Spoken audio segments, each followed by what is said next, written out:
বিসমিল্লাহির রহমানির রহিম। আসসালামু আলাইকুম ওয়া রাহমাতুল্লাহি ওয়া বারাকাতুহু। সকলকে আজকের পাঠে স্বাগত জানাচ্ছি। আজকের পাঠে আমরা নবম দশম শ্রেণীর সাধারণ গণিত বইয়ের অনুশীলনী 1 এর 9 নং প্রশ্নের সমাধান করব। 9 নং প্রশ্নে √5, √7 এবং √10 দিয়ে বলা হয়েছে যে প্রমাণ করো এগুলো অমূলদ সংখ্যা। আমি সেখান থেকে শুধু √5কেই অমূলদ সংখ্যা প্রমাণ করার জন্য বেছে নিয়েছি। বাকি √7 এবং √10 এই সংখ্যা দুইটিও একই নমুনায় একই পদ্ধতিতেই তাদেরকে অমূলদ প্রমাণ করতে হবে। শুধুমাত্র সংখ্যা পরিবর্তন করে নিলে চলবে, বাকি লেখা সম্পূর্ণ একই থাকবে। এগুলো প্রমাণ করার আগে আমাকে মূলদ সংখ্যা এবং অমূলদ সংখ্যা সম্পর্কে মৌলিক কিছু ধারণা নিতে হবে। মূলদ সংখ্যা হলো পূর্ণবর্গ এরূপ সংখ্যার বর্গমূল একটি মূলদ সংখ্যা। আমি আবারও বলছি, পূর্ণবর্গ এরূপ সংখ্যার বর্গমূল একটি মূলদ সংখ্যা। মূলদ সংখ্যা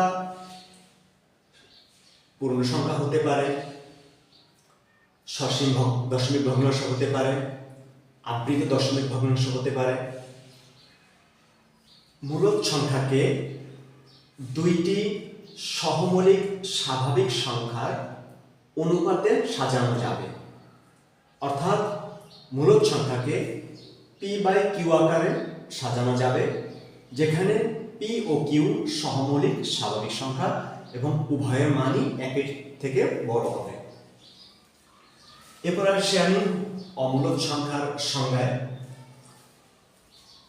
অমূলদ সংখ্যা হলো পূর্ণবর্গ নয় এরূপ সংখ্যার বর্গমূল একটি অমূলদ সংখ্যা। আমি আবারও বলছি, পূর্ণবর্গ নয় এরূপ সংখ্যার বর্গমূল হলো একটি অমূলদ সংখ্যা। সেটাকে কোনোভাবেই p/q আকারে সাজানো সম্ভব নয়। এখন আমরা আমাদের প্রমাণে ফিরি। বলা হয়েছে যে প্রমাণ করো যে √5 একটি অমূলদ সংখ্যা। এটা প্রমাণ করার জন্য প্রমাণের সাথে আমি ধরে নিলাম √5 একটি মূলদ সংখ্যা। এটা প্রমাণের সাথে ধরে নিলাম, ধরি √5 একটি মূলদ সংখ্যা। অর্থাৎ আমার উদ্দেশ্য হয়েছে √5 যদি মূলদ সংখ্যা না হয় তাহলে তো সে অমূলদ সংখ্যা হবে। এটি হচ্ছে আমার মূল উদ্দেশ্য। এখন যেহেতু আমি ধরে নিয়েছি যে √5 একটি মূলদ সংখ্যা, সুতরাং √5কে p/q আকারে সাজানো যাবে, সেই কথাটাই আমি লিখে নিলাম। অতএব √5 = p/q। আর এখানে শর্ত হবে এই শর্তটি, এই জন্য আমি ওই লিখে নিলাম। শুধু এই ওয়ের জায়গায় এই শর্তটি লিখতে হবে, ওয়ের জায়গায় এই শর্তটি লিখতে হবে। এখন আমি উভয় পক্ষকে বর্গ করে নিলাম, 5/p²/q²। উভয় পক্ষকে আমি q দ্বারা গুণ করে নিলাম, 5q = p²/q। আমি উভয় পক্ষকে q দ্বারা গুণ করে নিয়েছি। এখন খেয়াল করি, এখানে আমি বুঝার স্বার্থে আমি pq এর মান ধরে নিব। এই যে p এর মান ধরে নেব 11, q এর মান ধরে নেব 2। তবে শিক্ষার্থীরা ইচ্ছা করলে এই 11 আর 2 এর পরিবর্তে অন্য যে কোনো মান নিতে হবে, কিন্তু শর্ত হলো তারা সহমৌলিক এবং স্বাভাবিক সংখ্যা হবে এবং উভয়ের মান অনেক থেকে বড় হবে। এই শর্ত পূরণ করে তারা যে কোনো মান নিতে পারে, একই রেজাল্ট আসবে। আমি এখন বুঝানোর স্বার্থে p এর মান 11 এবং q এর মান 2 ধরে নিয়ে আমি এখানে কিছু আলোচনা করব। এটা স্রেফ বুঝানোর স্বার্থে, এটা কিন্তু এই গণিত হিসাবে লিখতে হবে না, এটা বুঝার স্বার্থে বুঝে নিতে হবে।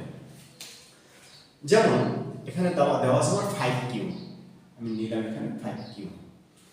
তাহলে 5 ইন্টু কিউর মান আমি এখান থেকে নিয়ে নিলাম 2, তাহলে কত আসে 10, যা একটি পূর্ণ সংখ্যা। পূর্ণ সংখ্যা এটা পাইলাম যেটা একটা পূর্ণ সংখ্যা। এবং এই সেটটা আমি দেখি এখন কি আছে আমার পি স্কয়ার বাই কিউ। তাহলে আমি এখান থেকে মান নিই, পি এর মান নিলাম 11 স্কয়ার করি, কিউ এর মান আছে 2, তাহলে এখানে আমি কত পাই, এখানে পাই হলো আমার 121 বাই 2 ইজ ইকুয়াল টু কত আসে আমার 60.5। এই সংখ্যাটা কিন্তু পূর্ণ সংখ্যা নয়, এটা আমি লিখে নিলাম, সে পূর্ণ সংখ্যা নয়। এই অংশটা কিন্তু স্রেফ বোঝার জন্য ব্যবহৃত হয়েছে, এটা কিন্তু এই গণিতের অংশ নয়।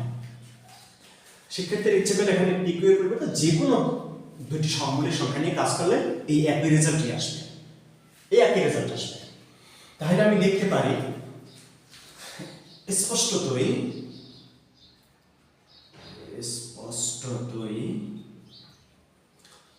5q পূর্ণ সংখ্যা।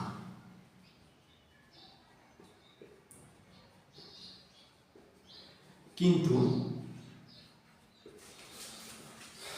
যে পি স্কয়ার বাই কিউ, যে পি স্কয়ার পূর্ণ সংখ্যা নয়, পূর্ণ সংখ্যা নয়। তাহলে 5q এবং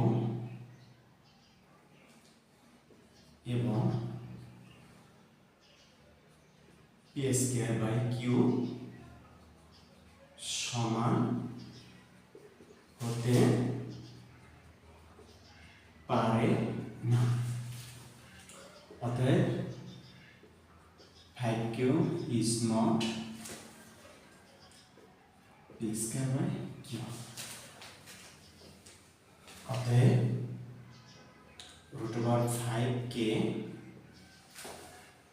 p by q আকারে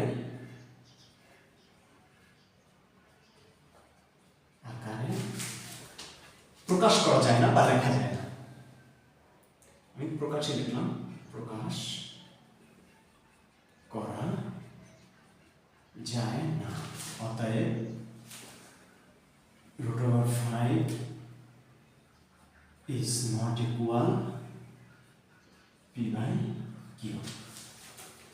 তো যেহেতু তাকে p by q আকারে প্রকাশ করা যায় না, অতএব আমরা বলতে পারি অতএব √5 একটি অমূলদ সংখ্যা। অতএব √5 একটি অমূলদ সংখ্যা প্রমাণিত।